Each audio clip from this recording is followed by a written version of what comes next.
Hey, what is up guys, welcome back to the channel and welcome back to Gran Turismo 7. It's that time of the week once again where the weekly challenges now refresh, which has been changed over to the Friday instead of the previous Thursday. So this is the second week in a row that we've had the Friday challenges. Last week was rather quite a decent week in terms of prizes. It was up for grabs with the free car reward, which is perhaps the best of the bunch. It's perhaps not as strong this week, however it is still a decent lineup of events. So let's have a brief overlook at what's on offer this week. As you can see, we have the typical rewards of 1 event, 3 event and 5 in the form of 100k, 200k and a 5-star roulette ticket reward. Not really that exciting, however the selection of events are rather quite decent. We have the Sunday Cup Classic at Tsukuba, again more relating to one of the, I guess, more up-to-date events in terms of the game, so 1.43 event, that one. Then we head over to Bathurst, perhaps one of my favourite tracks in the entire game, for the Japanese 4-wheel drive challenge 600. Completely forgot that was even a thing at that track. That is a 2-lap sprint. Then we have a brand new special event called Tourist Trophy, obviously aimed at the Audi TT. Now this one I am excited for. I really do like the idea of having all generations in game and being able to pick from every generation and taking it into a special event. I really do like that one. Nice to see them changing up the format slightly as well. Then we have the American Clubman Cup 700 at Trial Mountain, perhaps the weakest event of the week. It just feels like it goes on far too long and the grid is just not big enough. And then finally we'll have the WTC 800 over at High Speed Ring for perhaps one of my favourite events in the entire game.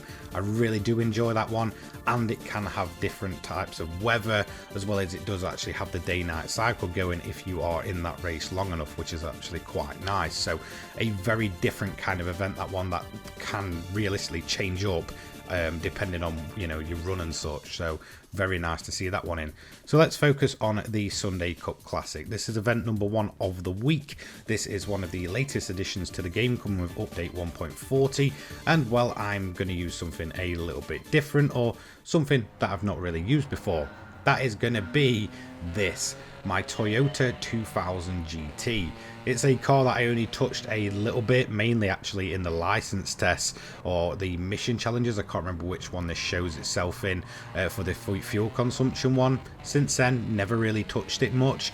However, jumping into this thing, I forgot just how good this car sounds. It's a seriously awesome car, and not only that, it's absolutely beautiful to look at as well. Most of the time when I do these weekly challenges, I like to try and fit within the theme, unless I just genuinely don't like an event or it's a bit on the tough side where I'll kind of cheese it a little bit. But in terms of this one, this car absolutely fits the bill for the kind of classic style that's going on here. Sits at around about 300 pp or so, so not ridiculously powerful, but plenty of power to beat this event on hard. Again, you're probably not going to need any pointers in terms of how to beat this event. It's the typical format of 3-lap sprint, no tyre wear, no fuel, just classic cars out having a bit of a track day, which is actually, you know, a nice change of pace from some of the more, I guess, full-on events that we'll see later on. So yeah, really enjoyed this event. Again, made much better by the car choice.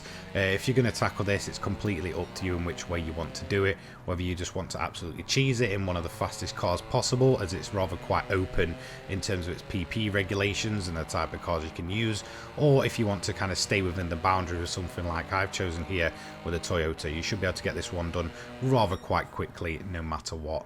So there we go, event number 1 done of the week. A rather decent payout for such a short event.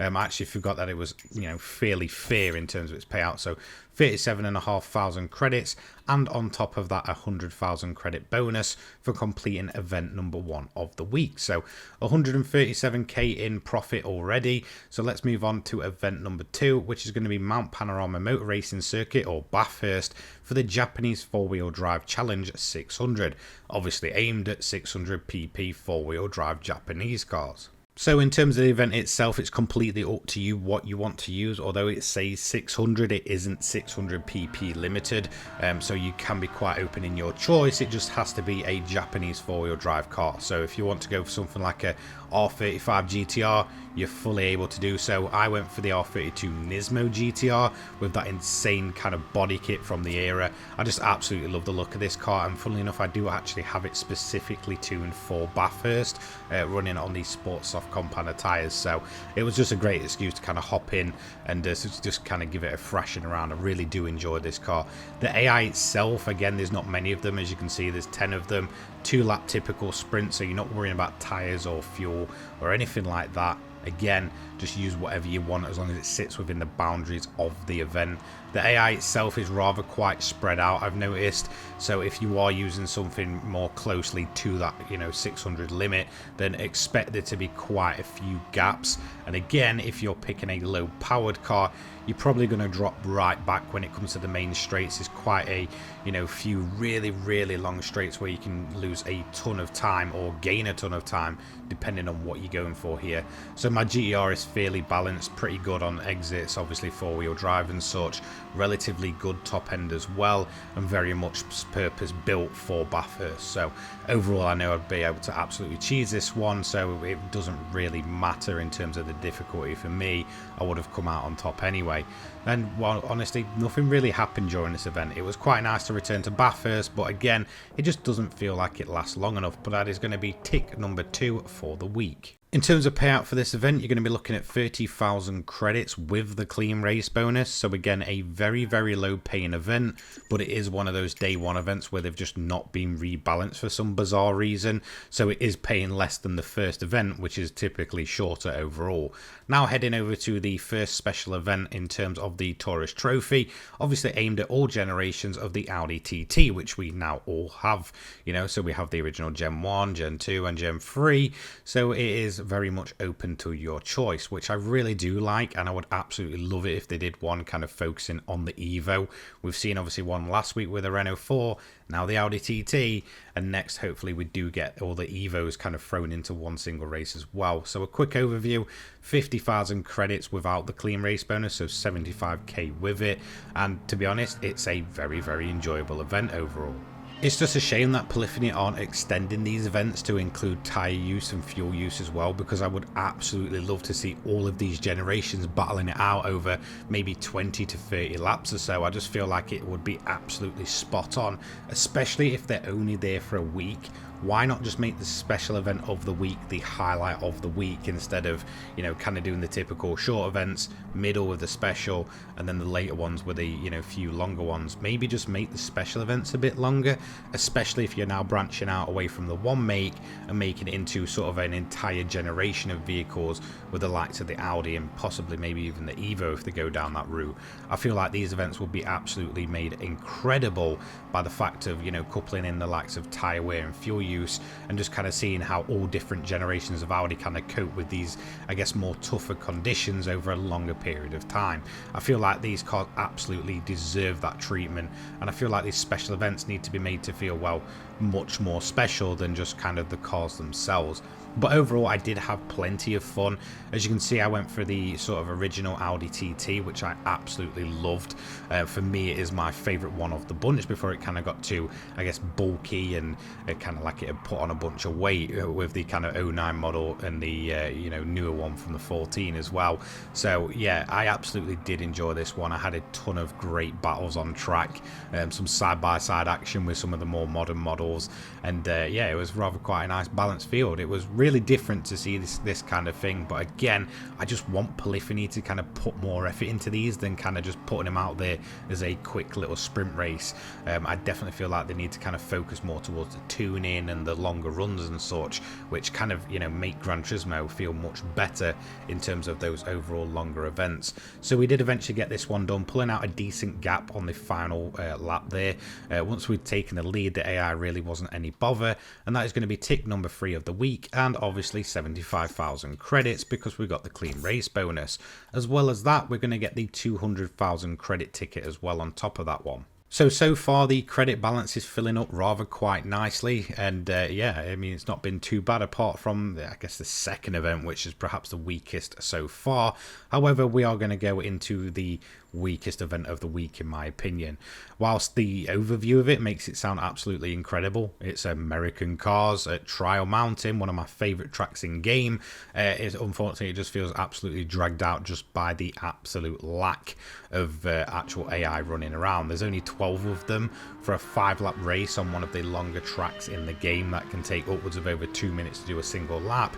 Most of the time you're going to be talking around about 8 minutes of just running on your own. So I wanted to get this one done and dusted and out of the way, just because I don't feel like this event itself is bulked up enough to make it genuinely enjoyable.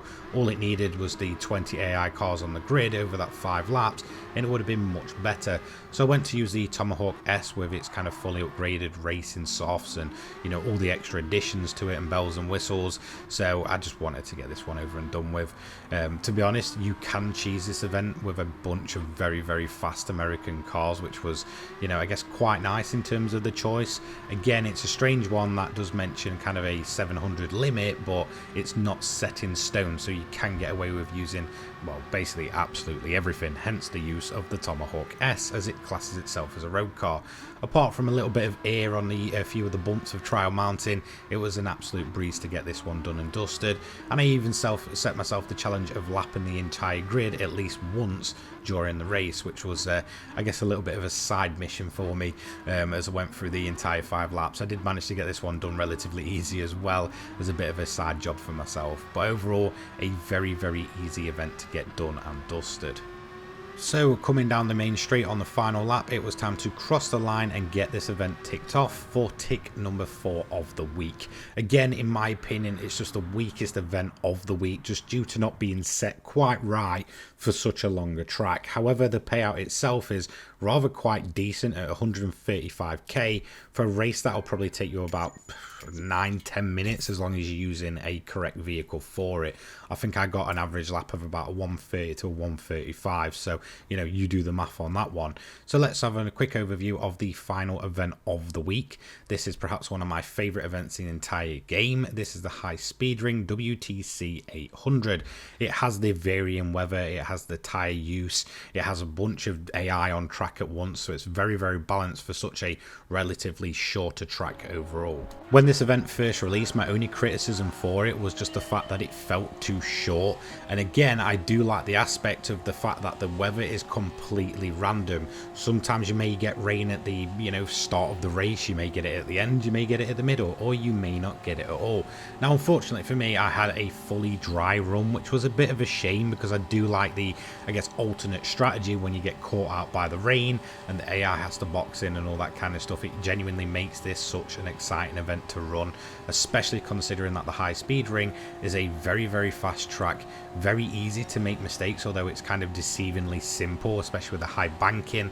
The AI will go on to make mistakes during the rain. It's just a damn good time. I really, really do enjoy this event, and it's right up there with the likes of the Road Atlanta 30-minute event as one of my favorites in the entire game. The tyres did start to wear around about the midpoint on the Honda, however we did have a bit of an off, but we're not going to lose that clean race bonus for some reason, although it's a relatively low paying event overall, so it's not really too, I guess, critical in the long run. So we pitted at the end of lap 10 going on to 11. This is basically the exact midpoint of the race. We had around about a half a lap of fuel, but we just want to get that one covered off. So because it's going to be dry and it's going to remain dry, I just went on another set of mediums, which typically do last a bit longer on the second stint, fill the car to full, and well, away we went to finish off the event. The AI themselves did start doing some, I guess, overcutting. They wanted to obviously pit a little bit later into the event, so we did lose a couple of positions on the pit. However, we would quite quickly make these up when it came to the AI, you know, dropping back with their own pit stops and getting some more passes done on track as well. So again, plenty of different ways to really work your strategy here. We eventually took the lead off Fraga here on lap 12, and that was basically it. After all the other cars had done the pit stop, we just sort of got our legs stretched, did a bit of overlapping, and finished the event off nice and easy. Again, weather not coming into play for my run here. Now, if you are really determined to get the clean race bonus, you can can essentially tap some of the cars, just don't make full contact or, you know, completely wallop yourself off the wall, and you should be okay for that bonus. Eventually we got the event done at tick number 5 of the week, and that is all events done and dusted, plus the 240k with the clean race bonus awarded as well. So over 50 miles just from that event, around about 90 miles in total for this week, and the final prize of the week, the 5-star roulette ticket. Now I had a few daily tickets to open up as well, obviously one from a few days prior and one from today, so I'm just going to open them up as well. Now typically these 4-star tickets are absolutely terrible, and they're going to continue that trend for me. Even though they've kind of moved the positioning of it always being top left, it will still always give you the lowest reward. So we're going to open up both of them. Both of them were 4-star daily tickets, one from today, one from previous, and they're basically just both going to give out the same lame prize, to be totally honest. Really don't like this roulette system, and it needs to be changed pretty much ASAP. It's been probably one of the most, I guess, criticized things of the entire life of GT7 for almost 2 years, and it's never really been changed much. Then we're going to add the credit tickets on, which gives us another total of 300k, and then we've got the final reward of the week, which is a 5-star ticket. Typically these are better overall, however they can be pretty deceiving and give you a low reward. However, we got quite lucky here and got the best reward possible, which is 500,000 credits, so not too bad at all for a total racing time of around about 1 hour this week. So there we go, that is the weekly challenges for this second week of it being on a Friday, I guess. But overall, to be honest, I felt like the events were actually rather quite strong once again for the second week in a row. There was only really one drop off, and for me that was the trial mounted one. That just doesn't sit right with me for some reason. But apart from that, these are genuinely fun and enjoyable events. Hopefully they do keep this momentum going, and hopefully next week we see something in the form of a special event featuring that new Evo 9, which will be absolutely fantastic to see. In my opinion, I really want it to be sort of every generation of Evo on track at once. I feel like that would be absolutely incredible. Anyway, thanks so much for watching, and a big thank you to all of my channel members listed on screen now. I'll see you in the next one. Let me know what you think, and let me know about your prizes. Take care, guys. Peace.